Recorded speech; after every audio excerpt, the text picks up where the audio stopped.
Senator Sanders, a Gallup poll says half the country would not put a socialist in the White House. You call yourself a democratic socialist. How can any kind of socialist win a general election in the United States? He was a communist, big as they come, like a big, juicy steak.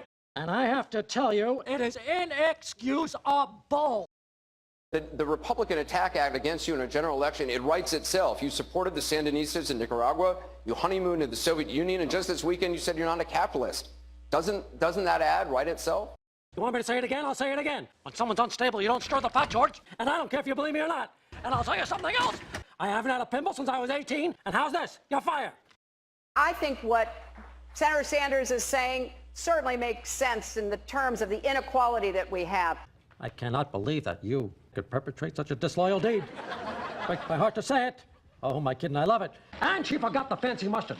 I told her I like that fancy mustard. You know, you can put that fancy mustard on the shoe and it would taste pretty good to me. Oh, she made up for it with a cupcake, though. Well, not that I was ever one for the sweets. Sure, I like a cupcake every now and then like everybody else. You know, I like it when they have a little cream on the inside. It's a surprise.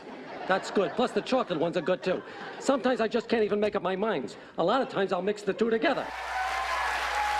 Senator Sanders, in 2008, congressional leaders were told without the 2008 bailout, the U.S. was possibly days away from a complete meltdown. Despite that, you still voted against it. As president, would you stand by your principles if it risked the country's financial stability?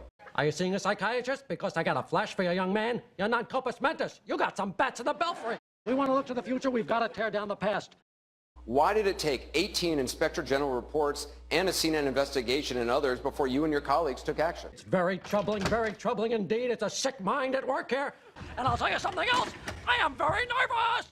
Thank you, Anderson. Senator Sanders, right here in Nevada, there will be a measure to legalize recreational marijuana on the 2016 ballot.